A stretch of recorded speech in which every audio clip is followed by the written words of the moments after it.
Danielle Gilbert en proie à de graves problèmes financiers, elle ne mange plus à sa faim. L'ancienne star de la télé semble désormais passer du côté obscur de la notoriété. Ruinée financièrement, Danielle Gilbert ne pourrait même plus se nourrir correctement. Dépenses à n'en plus finir, arnaques ou encore mauvais investissements, de nombreuses célébrités se retrouvent aujourd'hui sans rien alors qu'elles gagnaient des centaines de milliers d'euros il y a peu. Avec la crise sanitaire et la mise à l'arrêt des lieux de divertissement et de culture, la carrière des artistes est désormais en stand-by, et leurs économies en baisse. D'ailleurs, Danielle Gilbert, ancienne animatrice de l'ORTF et aujourd'hui comédienne, semble en faire les frais.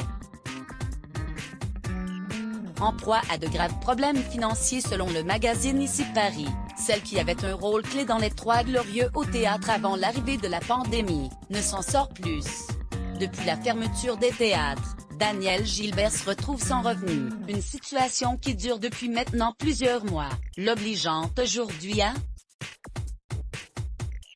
un budget devenu si infime, que la comédienne aurait perdu du poids à force de ne pas manger. En effet, à 77 ans, cette dernière garde essentiellement son argent pour des masques FFP2 de haute protection, ainsi que pour des lingettes avec lesquelles elle désinfecte sans relâche les poignées de porte. Il faut dire que depuis le décès de son mari Patrick Mama en 2018 suite à un long combat contre la maladie, Danielle Gilbert lutte pour continuer à vivre. Il me manque tout le temps. Je souffre toujours du fait que Patrick soit parti il y a 1 an et demi. On était si fusionnels, tout le temps ensemble. Elle qui n'a jamais eu d'enfant, se retrouve désormais seule face à ses coups de cafard.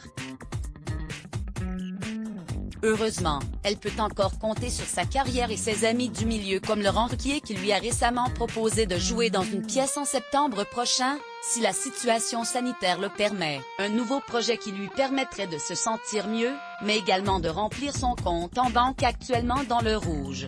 À voir aussi, The Voice, gros problème entre les coachs, Florent Pagny et Marc Lavoine exaspérés par point la rédaction.